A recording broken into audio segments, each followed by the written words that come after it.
Important सदमी के लिए बुलाई गई थी।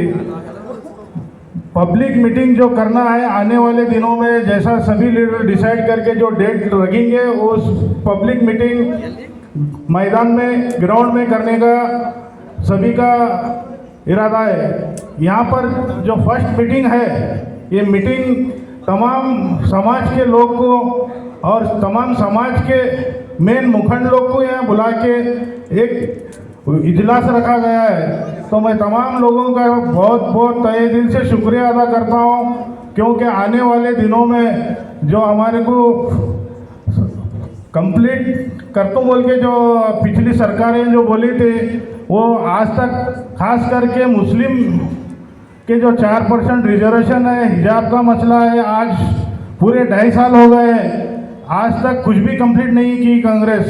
और हमारे पास जो जेडीएस था पहले, वो जेडीएस भी बीजेपी से मर्ज हो गई है, और बीजेपी से तो हम मुसलमान उम्मीद भी नहीं रख सकते। तो ये तमाम इस पे कंटिन्यू पूरे लीडर्स पिछले 1 साल से 1.5 साल से कंटिन्यू सोच में थे कि क्या करना है, थर्ड फ्रंट नहीं बनाना है, क्या कोई स्टेट पार्टी और अदर पार्टी के साथ फिर कर्नाटक में लॉन्च करना बोल के डिसाइड किए। तो तमाम पूरे सीनियर लीडर बीएसपी के, आरपीआई के, सीएम इब्राहिम साहब के समर्थन में सब जने बोले आप आगे बढ़ो, हम आपके साथ है। तो मैं सीएम इब्राहिम साहब से भी यही कहना चाहता हूँ, आप आगे बढ़ो, हम आपके साथ है। तमाम लोग का मैं बहुत बहुत तहे दिल से शुक्रिया अदा करता हूँ कि अपना कीमती टाइम निकाल के अपना वक्त दिए। शुक्रिया, धन्यवाद। ಅಳದು ಮಾಡದಂತ ನಾಡು, ಯಾರು ದುಡ್ಡಿಲ್ಲದೆ ಪ್ರಾಮಾಣಿಕವಾಗಿ ಸರ್ಕಾರ ನಡೆಸಿದರೆ ಕೇಂದ್ರಕ್ಕೂ ಕೂಡ ಸಾಲ ಕೊಡ್ತಕ್ಕಂಥ ಶಕ್ತಿ ಇರ್ತಕ್ಕಂಥ ನಾಡು ಕನ್ನಡ ನಾಡು. ಆದರೆ ದುರ್ದೈವ, ಆಳತಕ್ಕಂಥ ದೊರೆಗಳು ಇವತ್ತು ಈ ನಾಡನ್ನ ಹಂಚ್ಕೊಂಡ್ಬಿಟ್ಟಿದ್ದಾರೆ. ಈಗ ನೀವು ನೋಡಿದಿರಿ, ಬಿಜೆಪಿ 5 ವರ್ಷ, ಒಂದು ಕಾಲದಲ್ಲಿ ಯಡಿಯೂರಪ್ಪನವರು ಶಿಕಾರಿಪುರ ರೈಸ್ ಮಿಲ್ ಅಲ್ಲಿ ಕ್ಲರ್ಕ್ ಆಗಿ ಕೆಲಸ ಮಾಡಿದವರು,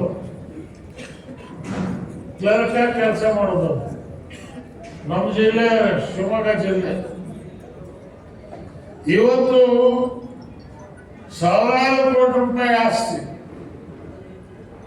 ಪಾಪಿಯ ಧನ ಪ್ರಾಯಶ್ಚಿತ್ತಕ್ಕಲ್ಲದ ಸತ್ಪಾತ್ರಕ್ಕೆ ಸಲ್ಲದಯ್ಯ, ನಾಯಿ ಹಾಲು ನಾಯಿ ಮಕ್ಕಳಿಗಲ್ಲದೆ ಪಂಚಾಮೃತಕ್ಕೆ ಸಲ್ಲದಯ್ಯ. ಯಡಿಯೂರಪ್ಪನವ್ರ ದುಡ್ಡು ಲಾಯರ್ಗಳಿಗಲ್ಲದೆ ಯಾರಿಗೂ ದಕ್ಕದಯ್ಯ. ಅವರಿಗೆ ನಿಮ್ ಚಿಂತನೆ ಇಲ್ಲ. ಯಡಿಯೂರಪ್ಪನಿಗೆ, ಬಿಜೆಪಿ ಅವರಿಗೆ ಏನ್ ಚಿಂತೆ ಅಂದ್ರೆ ಕಮಲಕ್ಕೆ ಸೂರ್ಯೋದಯದ ಚಿಂತೆ, ಚಕುರಂಗಿಗೆ ಚಂದ್ರೋದಯದ ಚಿಂತೆ, ನಮಗೆ ಕನ್ನಡ ನಾಡಿನ ಜನತೆಯ ಚಿಂತೆ. ಆದರೆ ಯಡಿಯೂರಪ್ಪನಿಗೆ ಶೋಭಕ್ಕನ ಚಿಂತೆ. ಈ ಚಿಂತೆಯಲ್ಲೇ ಅವರ ಜೀವನ ಮುಗಿತು. ಹೋಗ್ಲಿ, ಇದನ್ನೆಲ್ಲ ಮಾಡಿ ಸಿದ್ದರಾಮಯ್ಯ ಏನಾದ್ರು ಒಂದು ಹುಲಿಯಾಗಿ ಕೆಲಸ ಮಾಡ್ತಾರೆ ಅನ್ನಕ್ಕಂತ ಕಲ್ಪನೆ ಕಟ್ಟಿದ್ವಿ ನಾವು. ಆದರೆ ಇವತ್ತು ಬೆಳಗ್ಗೆ ಡೆಲ್ಲಿ, ಸಾಯಂಕಾಲ ಬೆಂಗಳೂರು. ಇವರ ಮೇಲೆ ಶಿವಕುಮಾರ್ ಬೆಳಗ್ಗೆ ಡೆಲ್ಲಿ, ಸಾಯಂಕಾಲ ಬೆಂಗಳೂರು. ಇವರು ಇವತ್ತು ಊಟ, ನಾಳೆ ಅವ್ರದ್ದು ಊಟ. ಇವರು ಡಿನ್ನರ್ ಪಾರ್ಟಿ. ಎಂಎಲ್ಎಗಳ ಸ್ಥಿತಿ ಏನಾಗಿದೆ ಅಂತ ಹೇಳಿದ್ರೆ, ಇವತ್ತು ದಿವಸ ದೇವದಾಸಿಯರ ಪರಿಸ್ಥಿತಿ ಆಗ್ಬಿಟ್ಟಿದೆ. ಒಂದು ಕಡೆ ಎಲ್ಲಮ್ಮನ ಜೋಗ ಉಧೋ ಉಧೋ ಅಂತ ಕೇಳಿದ್ರೆ, ಬೆಳಗ್ಗೆ ಶಿವಕುಮಾರಣ್ಣ ಉಧೋ ಉಧೋ, ಸಾಯಂಕಾಲ ಸಿದ್ದರಾಮಣ್ಣ ಉಧೋ ಉಧೋ. ಸರ್ಕಾರ ನಡೆಯಕ್ಕೆ ಸಾಧ್ಯವ? ಇವತ್ತು ಸರ್ಕಾರ ಇಲ್ಲ. ಇವತ್ತಿನ ದಿವಸ ಇದನ್ನು ನೋಡಿ ನಾವು ಯಾವತ್ತೂ ಸಜ್ಜನರು ತರಬೇಕು. ಉತ್ತಮವಾಗಿರ್ತಕ್ಕಂಥ ಜನ ರಾಜಕಾರಣಕ್ಕೆ ಬರಬೇಕು. ನಾನು 95ರಲ್ಲಿ ಜನತಾದಳದ ಅಧ್ಯಕ್ಷರಾಗಿದ್ದಾಗ ಬಡವರ ಮಕ್ಕಳನ್ನ MLA ಮಾಡ್ತಕ್ಕಂಥ ಕೆಲಸವನ್ನು ಇದೇ ಜಿಲ್ಲೆಯಲ್ಲಿ ಖಮರುಲ್ ಇಸ್ಲಾಂ ಮುಸ್ಲಿಂ ಲೀಗ್ ಅಲ್ಲಿದ್ರು. ಅವ್ರಿಗೆ ಜನತಾ ಪಾರ್ಟಿ ಕರ್ಕೊಂಡ್ಬಂದು ಮೆಂಬರ್ ಆಫ್ ಪಾರ್ಲಿಮೆಂಟ್ ಮಾಡಿ ಕಳಿಸ್ತಕ್ಕಂಥ ಕೆಲಸವನ್ನ ಇವತ್ತು ಕಲಬುರಗಿ ಜಿಲ್ಲೆಯಿಂದ ಮಾಡಿದ್ವಿ. ನಾವು ಕಲಬುರಗಿಯಲ್ಲೇ ಕಾನ್ಫರೆನ್ಸ್ ಮಾಡಬೇಕು ಅಂದ್ರೆ ಯಾಕೆ ಮಾಡಿದ್ವಿ? ಇದು ಬಸವಣ್ಣನ ಕರ್ಮಭೂಮಿ, ಬಂಧನವಾಸರವರ ಪುಣ್ಯಭೂಮಿ, ಶರಣ ಬಸಪ್ಪ ಅಪ್ಪವರ ಮೆರೆದಿರ್ತಕ್ಕಂಥ ನಾಡು, ಬಾಬಾ ಸಾಹೇಬ್ ಅಂಬೇಡ್ಕರ್ ಅವರು ಮೆರೆದಿರ್ತಕ್ಕಂಥ ನಾಡು ಇವತ್ತು ಈ ಸಗರ ನಾಡು. ಆದ್ರಿಂದ ಇಲ್ಲಿಂದಲೇ ಕಾನ್ಫರೆನ್ಸ್ ಮಾಡಬೇಕು. ಫಸ್ಟ್ ಪೂರ್ವಭಾವಿ ಸಭೆ. ಇವತ್ತು ನಾವು ಪಬ್ಲಿಕ್ ಮೀಟಿಂಗ್ ಮಾಡಲಿಲ್ಲ. ಪಬ್ಲಿಕ್ ಮೀಟಿಂಗ್ ನಾವು ಅನೌನ್ಸ್ ಮಾಡಿದ್ರೆ ನಾವು ಬರ್ಬೇಕ ಜನ ಇಲ್ಲ. ಯಾವತ್ತು ತಂದ ಜನಕ್ಕೆ ಭಾಷಣ ಮಾಡಲ್ಲ, ಬಂದ ಜನಕ್ಕೆ ಭಾಷಣ ಮಾಡ್ತಕ್ಕಂಥವ್ರು. ಇವತ್ತು ಜನ ಬರ್ತಾರೆ, ಆ ವಿಶ್ವಾಸ ಇದೆ. ಆದ್ರಿಂದ ಇವತ್ತು ನಾನು ಘೋಷಣೆ ಮಾಡ್ತಾ ಇದ್ದೇನೆ, ಜನವರಿ 24ನೇ ತಾರೀಕಿಗೆ ಗುಲ್ಬರ್ಗದಲ್ಲಿ ಒಂದು ಭಾರಿ ದೊಡ್ಡ ಅಧಿವೇಶನವನ್ನ ಅವತ್ತು ನಾವು ಮಾಡ್ತೇವೆ ಅನ್ನತಕ್ಕಂಥ ಘೋಷಣೆಯನ್ನು ಮಾಡಿ ಇವತ್ತು ಆ ಸಮ್ಮೇಳನದ ಸ್ವಾಗತ ಸಮಿತಿಯ ಅಧ್ಯಕ್ಷರಾಗಿ ಹನುಮಗೌಡರನ್ನ ಇವತ್ತಿನ ದಿವಸ ನಾವು ಘೋಷಣೆ ಮಾಡ್ತಾ ಇದ್ದೇವೆ. ಶ್ರೀಮಾನ್ ಯೂನುಸ್ ಖಾನ್ ಅವರು ಮತ್ತು ವಾಸುರವರು ಇವ್ರ ಜೊತೆಯಲ್ಲಿ ಕೋಆರ್ಡಿನೇಟರ್ಗಳಾಗಿ 24ನೇ ತಾರೀಕಿಗೆ ಬೀದರು, ರಾಯಚೂರು, ಬಳ್ಳಾರಿ, ಯಾದಗಿರಿ, ಕೊಪ್ಪಳ, ಬಿಜಾಪುರ ಇವೆಲ್ಲ ಜಿಲ್ಲೆಗಳಿಂದ ಕನಿಷ್ಠ ಪಕ್ಷ 1 ಲಕ್ಷ ಜನ ಸೇರಬೇಕು. ಅವತ್ತು ಆ ಜನ ಸೇರ್ತಾರೆ ಅನ್ನಕ್ಕಂಥ ವಿಶ್ವಾಸ ನನಗಿದೆ. ಕಾರಣ ನಾವು ಯಾವತ್ತು ನಮಗಾಗಿ ರಾಜಕೀಯ ಮಾಡಲಿಲ್ಲ, ನಾನು ನನ್ನ ಮಕ್ಕಳಿಗಾಗಿ ರಾಜಕೀಯ ಮಾಡಲಿಲ್ಲ, ನನ್ನ ಕುಟುಂಬಕ್ಕಾಗಿ ನಾನು ರಾಜಕೀಯ ಮಾಡಲಿಲ್ಲ. ರಾಜಕಾರಣ ಮಾಡಿರ್ತಕ್ಕಂಥದ್ದು ಕನ್ನಡ ನಾಡಿನ ಜನತೆಗೋಸ್ಕರ ರಾಜಕಾರಣ ಮಾಡಿದ. ನಾನು ಮನೆಯವರನ್ನ MLA ಮಾಡಕ್ ಹೋಗಿಲ್ಲ. ಇವತ್ತು ಈ ರಾಜ್ಯದ ಬಡ ಜನ ಏನಿದ್ದಾರೆ ಹುಡುಕಿ ಅವರಿಗೆ MLAಗಳು ಮಾಡಿ ಮಂತ್ರಿಗಳು ಮಾಡ್ತಕ್ಕಂಥ ಕೆಲಸವನ್ನು ಮಾಡಿದ್ದೆ. ನಾನು ಮಂತ್ರಿ ಆಗಬೇಕು ಅಂತ ಇಷ್ಟಪಟ್ಟಿಲ್ಲ. ಧರಮ್ ಸಿಂಗ್ ಮುಖ್ಯಮಂತ್ರಿ ಆದಾಗ ಮಿರಾಜುದ್ದೀನ್ ಪಾಟೀಲ್ ಇಕ್ಬಾಲ್ ಅನ್ಸಾರಿಯನ್ನ ಹೈದರಾಬಾದ್ ಕರ್ನಾಟಕದಿಂದ ಮುಸ್ಲಿಂ ಸಮಾಜದಿಂದ ಮಾಡಬೇಕು ಅಂತೇಳಿ ಅವ್ರ ಹೆಸರು ಕೊಟ್ಟು ಮಾಡ್ತಕ್ಕಂಥ ಕೆಲಸವನ್ನು ನಾವು ಮಾಡಿದ್ವಿ. ನೀವೇ ಮಂತ್ರಿ ಆಗೋದು ನಾನು ಹೇಳಿದೆ, ಹೆಣ್ಣು ನೋಡಕ್ ಬಂದಿದ್ದೀನಿ ನಾನು. ನನ್ನ ಅಳಿಯನಿಗೆ ಹುಡುಗಿ ಚೆನ್ನಾಗಿದ್ರೆ ಮಾವನೇ ಮದುವೆ ಆಗ್ತಿದೆ ಅನ್ನಕ್ಕಂತ ಸರಿ ಅಲ್ಲ. ನಾನು ಸಂಬಂಧ ಹುಡುಕಕ್ ಬಂದೇನೆ. ಈ ಹುಡುಗರು ಬೆಳಿಬೇಕು, ಈ ನಾಡು ಕಟ್ಟಬೇಕು. ಇವತ್ತು ತೊಗರಿ ಬೆಳೆ ರೇಟ್ ಇಲ್ಲ, ರೈತರಿಗೆ ಬರಗಾಲ ಒಂದು ಕಡೆ, ಬೆಳೆ ಬಂದ್ರೆ ಧಾರಣೆ ಇಲ್ಲ. ನಮ್ಮ ಸರ್ಕಾರ ಬಂದ್ರೆ ನಿಮಗೆ ಪ್ರಾಮಾಣಿಕವಾಗಿ ಹೇಳ್ತೇನೆ, 1 ವರ್ಷದಲ್ಲಿ ಒಬ್ಬ ರೈತರು ಕೂಡ ಯಾರು ವಿಷ ಕುಡಿದು ಸಾಯಬಾರದು. ಇವತ್ತು ಅವ್ರು ಏನು ಸಾಲಗಳು, ಲಕ್ಷಾಂತರ ಕೋಟಿ ರೂಪಾಯಿ ಸಾಲ ಬ್ಯಾಂಕ್ನವರು ಬಂಡವಾಳಶಾಹಿಗಳ ಸಾಲ ಮಾಫ್ ಮಾಡಿದ್ದಾರೆ. ಆದ್ರೆ ರೈತರ ಸಾಲ ನಾವು 1 ಲಕ್ಷ ರೂಪಾಯಿ ಸಾಲ ತಗೊಳ್ಳೋದು ಬ್ಯಾಂಕಿಗೆ ಹೋಗ್ಬೇಕಾರೆ ಉತಾರಿ ತಗೊಂಬ, RR 586 ತಗೊಂಬ, ಡಾಕ್ಯುಮೆಂಟ್ ಜಿಮಾದಾರ ಜಾಮೀನ್ ತಗೊಂಬ, ನಿಮ್ಮ ಅಪ್ಪ ಯಾರು, ನಿಮ್ಮ ಅವ್ವ ಯಾರು, ನಿಮ್ಮ ಅಪ್ಪನ ಅಪ್ಪ ಯಾರು, ವಂಶ ವೃಕ್ಷ ತಗೊಂಬ. ಮುಂದೆ ಮಗನೇ 1 ಲಕ್ಷ ಸಾಲ ಕೊಡಕ್ಕೆ ಇಷ್ಟೆಲ್ಲ ಬೇಕು. 1 ಲಕ್ಷ ಸಾಲ ಕೊಡಕ್ಕೆ project report, auditor certificate, suit boot ಖತಮ್. ಯಾವ ಜಮೀನು ಆಧಾರ ಇಲ್ಲ. ಇವತ್ತು ಆರ್ಥಿಕ ಪರಿಸ್ಥಿತಿ ಈ ರೀತಿ ಬೆಳೀತಾ ಇದೆ. ಆದ್ರಿಂದ ಇವತ್ತು ನಾವು ನಮ್ಮ ಸರ್ಕಾರ ಬಂದ್ರೆ ಯಾವ ರೈತರಿಗೆ ಇವತ್ತು 2 ಎಕರೆ ಭೂಮಿ ಇದೆ ಅವನಿಗೊಂದು ಕಾರ್ಡ್ ಕೊಡ್ತೇವೆ. ಆ ಕಾರ್ಡ್ ಕೊಟ್ರೆ ವರ್ಷಕ್ಕೆ 5 ಲಕ್ಷ ರೂಪಾಯಿ ಸಾಲ ಅವನಿಗೆ ಬರೀ ಆ ಕಾರ್ಡ್ ಮೇಲೆ ಕೊಡಬೇಕೆ ಹೊರತು ಇನ್ ಬೇರೆ ಯಾವುದೋ ಒಂದು ಕೇಳಬೇಕಂತಂದಿಲ್ಲ. ಅವ್ರಿಗೆ ಕೊಡ್ತಕ್ಕಂಥ ಬಡ್ಡಿ ಕೇವಲ 3%. ಇದು ಯೋಜನೆ ಆಯೋಗದ ಉಪಾಧ್ಯಕ್ಷನಾಗಿ ಇಂಥ ಯೋಜನೆಗಳನ್ನು ನಾವು ಮಾಡಿದ್ದೇವೆ. ಇವತ್ತು 30,000 ಕೋಟಿ ರೂಪಾಯಿ SC/SCಗೆ ದಲಿತರೇ ನಿಮ್ಮನ್ನ ಲೂಟಿ ಮಾಡ್ತಿರ್ತಕ್ಕಂಥವ್ರು ನಿಮ್ಮ ಸಮಾಜದ ಮಂತ್ರಿಗಳೇ. 30,000 ಕೋಟಿ ರೂಪಾಯಿ ಒಂದು ವರ್ಷಕ್ಕೆ ನಾವು ದಲಿತರ ಮೇಲೆ ಖರ್ಚು ಮಾಡಿದ್ರೆ 5 ವರ್ಷದೊಳಗೆ ಒಬ್ಬ ದಲಿತ ನಿರುದ್ಯೋಗಿ ಇರಲ್ಲ, ಮನೆ ಇಲ್ಲದೆ ಒಬ್ಬ ರೈತ ಇರಲ್ಲ, ಒಬ್ಬ ದಲಿತ ಇರಲ್ಲ. 5 ವರ್ಷದಲ್ಲಿ ಪ್ರತಿಯೊಬ್ಬ ದಲಿತನಿಗೆ ಮನೆ, ಅವನಿಗೆ ಕೈ ಕೆಲಸ, ಕೈ ತುಂಬ ದುಡಿಮೆ ಬರ್ತಕ್ಕಂಥ ವ್ಯವಸ್ಥೆ 1,50,000 ಕೋಟಿ ರೂಪಾಯಿ 5 ವರ್ಷದಲ್ಲಿ ಖರ್ಚು ಮಾಡಿದರೆ ಇದನ್ನು ಮಾಡಬಹುದು. ಪ್ಲಾನ್ ಇದೆ. ಮುಸ್ಲಿಂ ಸಮಾಜಕ್ಕೆ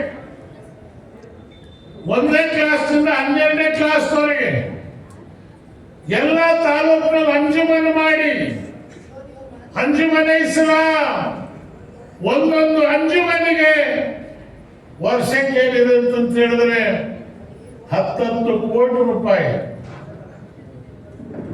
ಸ್ಕೂಲ್ ಫ್ರೀ, 5 ಲಕ್ಷ ರೂಪಾಯಿ ತನಕ ಅವರಿಗೆ ಉದ್ಯೋಗಕ್ಕೆ ಸಾಲ. ಬೆಂಗಳೂರಿಗೆ ಸಾಲ ಕೇಳಕ್ ಬರ್ಬೇಕಂತಿಲ್ಲ, ಆ ಅಂಜುಮನ್ ಅವರೇ ಸಾಲ ಮಾಡ್ತಾರೆ. ದಲಿತರಿಗೂ ಅಷ್ಟೇ, ನೀವು ಸಾಲ ಕೇಳೋದಕ್ಕೆ ಒಬ್ಬ ಕಾರ್ ಬೇಕು, ಇದನ್ನ ಬೆಂಗಳೂರು ಹೋಗ್ಬೇಕಂತಿಲ್ಲ, ಜಿಲ್ಲಾ ಮಟ್ಟದಲ್ಲೇ ದಲಿತ ಮುಖಂಡರ ಸಮಿತಿ ಮಾಡಿ ಆ ದಲಿತ ಮುಖಂಡರೇ ಅವರಿಗೆ ಸಾಲ ಹಂಚಬೇಕು. ಯಾರು ಬಡವ ಇದ್ದಾನೆ ಅದನ್ನ ಮುಖಂಡರ ಪತ್ತೆ ಹಚ್ಚಬೇಕು ಹೊರತು ಅವರು ಬೆಂಗಳೂರಿಗೆ ರೊಕ್ಕ ಹಾಕೊಂಡು ಲಾಡ್ಜ್ ಹುಡ್ಕೊಂಡು ದುಡ್ಡು ಕಳ್ಕೋಬೇಕಂತ ಅವಸ್ಥೆ ಇಲ್ಲ. ಇದೆಲ್ಲವನ್ನ ಈ ಪ್ರಣಾಳಿಕೆಯಲ್ಲಿ ಇವತ್ತು ದಿವಸ ನಾವು ಸ್ಪಷ್ಟವಾಗಿ ಹೇಳಿದ್ದೀವಿ. ಚಿಂತನೆ ಇರ್ತಕ್ಕಂಥ ಜನ ನಾವು. ಆದ್ರಿಂದ ನಾನು ಹೆಚ್ಚು ಮಾತಾಡಕ್ ಹೋಗಲ್ಲ. ಉನ್ಕು ದೇಕೆ ಬಾರ್ ಬಾರ್, ಹಮ್ಕು ದೇಕೋ ಏಕ್ ಬಾರ್. उनको देखे बार बार, हमको देखो एक बार देखो. इस पूरे मुल्क का निजाम का नक्शा बदलाएगी. टिप्पू सुल्तान का नाम बोले इनको हिम्मत नहीं है. कोई मिनिस्टर टिप्पू सुल्तान की जयंती नहीं कर रहा. कीरे मेरे बाबा, अंग्रेज डरता था टिप्पू सुल्तान से. आज हमें हमारे मैनिफेस्टो में फोटो टिप्पू सुल्तान का डाले. मर्द के बच्चे मर्द का नाम लेते. आज हमारे हिम्मत है. मोदी को नहीं डरे, उसके बाप को नहीं डरे, क्या डरेंगे? हम बोले अमित शाह को, NRC CRC बोले अमित शाह NRC बाबा का नाम है क्या पूछा रे? खबरस्तान हुआ 800 साल पहले हमारे दादा सो कैसे तुझे दिखाते, तेरे बाप का बाप कहाँ सोया तुझे नहीं मालूम, हमें दिखाते. 800 साल से हमारे लोग कहाँ सही करने का तारीख है. इन्ना नुरीदकुम इन्ना नुखरिजकुम तारतन उखरा. इसी मिट्टी से तुम्हें पैदा किए हैं, इसी मिट्टी में तुम्हें पहुंचाएंगे, इसी मिट्टी से तुम उठेंगे. मातृभूमि ये हमारी है, इसलिए हम इस मिट्टी के अंदर जा रहे हैं. इसी माँ के पेट से खबर से उठ के खड़ेंगे आखिरत के वक्त. तो ये जज्बा ईमान रखने वाले हैं. मैं अमित शाह, तू किराएदार है, मकानदार नहीं है. 5 साल का है तू, क्या कि तो मिशना रखने को जीत को आया. बच्चे जो है टेस्ट पेपर तुम्हें डायरेक्ट बच्चे बनने वाले रहे. ट्यूब के अंदर उतारने को बच्चे बने वाले तुम्हें, हमें डायरेक्ट बच्चे बनाने वाले थे। हमारा खुदा जन्ने वाला नहीं जन्माने वाला है, उस खुदा को मानने वाले हैं हम लोग। तो इसलिए आप तमाम लोग गुलबर्गा की तारीफ के अंदर बंदे नवाज के सरजमीन, यहां से पहली बार एक मुसलमान जाना, बीदर से एक दलित जाना, ये रायचूर से एक वाल्मीकि समाज नायक समाज का जाना, ये काम जो है मेरी सदारत में मैं किया हूं। आज भी इसलिए मैंने बोला अनुभव गौड़ा को यादगीर का एमएलए नहीं तो गुलबर्गा के अंदर मिनिस्टर बनकर आना हो, हमें देखना हो। तो दिन देखते हैं कि मेरी जबान से कभी बात झूठ नहीं होती, क्योंकि तो मुझे फिक्र नहीं है। मुल्क अल्लाह साया रसूलुल्लाह का दिया, उसका भी भला, नहीं दिया उसका भी भला। हमें जो है कोई सट्टे का नंबर भी उन्हीं के ऊपर लेते, चली तो चली नहीं तो मोहम्मद अली चला है कहने के भटवर नहीं क्या। तो इसलिए आज इस देश का नौजवान, इस देश के बुजुर्ग तमाम एकजुट होकर जो है इस कॉन्फ्रेंस के अंदर साथ दे। और एमएलए सीटा कांग्रेस अपनी जगह रहे, बीजेपी अपनी जगह रहे, ये दो को भी देखा नहीं तुम्हें। एक बार अपना देखो, सिर्फ 5 साल, 10 साल में नहीं पूछते, 5 साल काम नहीं करे फिर तुम्हारे सामने मुंह दिखाते नहीं। क्यों? शर्म वो हया है हम। बीजेपी वाले कांग्रेस वाले को शैतान को देखो रहे, उन्हें गलती काम करे तो सामने आ रहा शर्म रहा, तुम्हें उससे भी खराब शर्म खराब काम कर रही, फिर भी आपने सामने तुम्हारी सूरत दिखा रही। तो आज मैं आप तमाम से यही दरखास्त करता हूं कि पूरा साथ दे। मास्टर मुनियप्पा आरपीए के वैद्य संघा, मोहन राज, पूरे वाल्मीकि समाज, अब मुझे यकीन हुआ हैदराबाद कर्नाटक में कांग्रेस बीजेपी से ज्यादा एमएलए सीटें हमें जीत को दिखाते हैं इंशाअल्लाह। मुझे यकीन है खाली दलित मुस्लिम मिले तो बस है यहाँ पर, वो मेजॉरिटी है कि तो जनने का हिंदू ज्यादा। और हमारे घर में बैठा बच्चे कहते हैं बोलते नहीं, नजर होता माटी मिला दो, वोटर लिस्ट बराबर लिखा डाले, अब भी हमारा नंबर ಜಾಸ್ತಿ ಶಾತ दिखाते नंबर ಹೇಳಲ್ಲ ಹೆಣ್ಮಕ್ಳು ಎಷ್ಟು ಮಕ್ಕಳಾದ್ರೆ ಮೊನ್ನೆ ಬಂದು ಗಂಡತ್ ಬಿಡುತ್ತೆ ಯಾಕೆ ಹೇಳ್ತೀವಿ ಬಿಡುತ್ತೆ. ಹಾಗಾಗಿ ದಲಿತರಿಗೆ, ಹಿಂದುಳಿದವರಿಗೆ, ಅಲ್ಪಸಂಖ್ಯಾತರಿಗೆ ಮಕ್ಕಳು ಮಾಡೋ ಶಕ್ತಿ, ಯಾಕಂದ್ರೆ ಒರಿಜಿನಲ್ ಜೀನ್ ಇದು, ಇಂಡಿಯಾದ ಒರಿಜಿನಲ್ ಜೀನು. ನಮ್ಮ ಮಕ್ಕಳು, ನಮ್ಮ ತಾಯಂದಿರು 10 ಹಡಿದ್ರು ಸೊಂಟ ನೋವು ಬರಂಗಿಲ್ಲ. ಮತ್ತೇನಂದ್ರೆ ಹಡಿದ ಮಾರನೇ ದಿವಸ ಹೊರಗೆ ಹೋಗ್ತಾರೆ ಕೆಲಸಕ್ಕೆ, ಆ ಶಕ್ತಿ ನನ್ನ ತಾಯಿ ನನ್ನ ತಂಗಿ ಪಡೆದಿದ್ದಾರೆ. ಆ ಒರಿಜಿನಲ್ ಜೀನಲ್ಲಿ ಇವತ್ತಿನ ದಿವಸದ. ಆದ್ರಿಂದ ಇವತ್ತು ತಾವೆಲ್ಲರೂ ಏನ್ ಮುಖಂಡರುಗಳು ಬಂದಿದ್ದೀರಿ, ನಿಮಗೆ ಎಷ್ಟು ನಾನು ಧನ್ಯವಾದ ಹೇಳಿದ್ರು ಕಡಿಮೆ. ಇದು ನಾವು ನಮಗಾಗಿ ಮಾಡ್ತಾ ಇಲ್ಲ, ಇಲ್ಲಿರೋರಿಗಾಗಿ ನಾವು ಯಾರು ಮಾಡ್ತಾ ಇಲ್ಲ. ಇವತ್ತು ತುಳಿತಕ್ಕೆ ಒಳಪಟ್ಟಿರ್ತಕ್ಕಂಥ ಈ ಸಮಾಜಕ್ಕಾಗಿ ಮಾಡ್ತಾ ಇದ್ದೀವಿ. ಏನು ಬಾಬಾ ಸಾಹೇಬ್ ಅಂಬೇಡ್ಕರ್ ಅವರು, ಭಕ್ತ ಭಂಡಾರಿ ಬಸವಣ್ಣವ್ರು ಹೇಳಿದ್ರು, ಅವನಾರವ ಎನಿಸಿದರಯ್ಯ, ಅವ ನಮ್ಮವ ಇವ ನಮ್ಮವ ಎನಿಸಯ್ಯ ಅಂತೇಳಿ. ಹಾಗಾಗಿ ನೀವು ನಮ್ಮವರು. ಈ ಜನಾಂಗಕ್ಕೆ ಇದೇ ನಮ್ಮ ನೈವೇದ್ಯ. ನಮಾಜಿ ಮಾಡಿದ್ರೆ, ಪೂಜೆ ಮಾಡಿದ್ರೆ ಸ್ವರ್ಗ ಸಿಗತ್ತೆ ಇಲ್ಲ, ಸೇವೆ ಮಾಡಿದರೆ ಸ್ವರ್ಗ ಸಿಗತ್ತೆ. ಬಸವಣ್ಣ ಹೇಳ್ತಾನೆ, ಉಂಬದ ಲಿಂಗಕ್ಕೆ ನೈವೇದ್ಯ ಮಾಡುವರು ಹುಂಬುವ ಜಂಗಮ ಬಂದರೆ ಮುಂದೆ ಹೋಗು ಎಂಬುವರು, ಕಲ್ಲಿನ ನಾಗರಕ್ಕೆ ಹಾಲನ್ನು ಎರೆವರು, ನಿಜ ನಾಗರ ಕಂಡರೆ ಕೊಲ್ಲೆಂಬುವರು. ಈಯನ್ನು ಹುಚ್ಚ ಶರಣರಿಗೆ ಏನೆಂದು ಕರೆಯಲು ಕೂಡಲು ಸಂಗಮದೇವ. ತಿನ್ನಲಾರದ ಲಿಂಗಕ್ಕೆ ನೈವೇದ್ಯ ಮಾಡೋದು ಬೇಡ. ತಿನ್ನಲಾರದೇ ಇರ್ತಕ್ಕಂಥ ಹಸ್ತಿರ್ತಕ್ಕಂಥ ಬಡವಾಗಿದ್ದಾನೆ ಅವನಿಗೆ ಮಾಡಿ. ಇವತ್ತು ದಲಿತರ ಕೇರಿ ನೀವೇನು ಕರಿತೀರಿ ಅದೇ ಸತ್ಪುರುಷನ ದಾರಿ. ನೀವು ಕಾಶಿ ವನವಾಸಕ್ಕೆ ಹೋಗೋ ಬದಲು 4 ಸಲ ದಲಿತರ ಕೇರಿಯಲ್ಲಿ ನಡೆದ ಬಿಡು, ನಿನ್ನ ಜೀವನ ಪುಣ್ಯ ಪಾವನವಾಗತ್ತೆ. ಕಾರಣ ಅವನು ಶ್ರಮಪಟ್ಟು ದುಡಿತಾ ಇದ್ದಾನೆ, ರಕ್ತವನ್ನ ಬೇವು ಮಾಡಿ ಸುರಿಸಿ ಹಲಾಲ್ ಕಮಾಯಿಯನ್ನು ತಿಂತಾನೆ, ಕಷ್ಟಪಟ್ಟು ದುಡಿದವನು ತಿಂತಾನೆ. ಆದ್ರಿಂದ ಇವತ್ತು ಇಸ್ಲಾಂ ಧರ್ಮ ಹೇಳುತ್ತೆ, जिसकी रोजी में हलाल नहीं उसकी दुआ कबूलियत नहीं. हलाल रोजी खाने वाले की दुआ अल्लाह ताला कबूल करता. इसलिए बोले मोदी, हम ना महालों की फिक्र नहीं है बाबा, हमारे खबर की फिक्र है.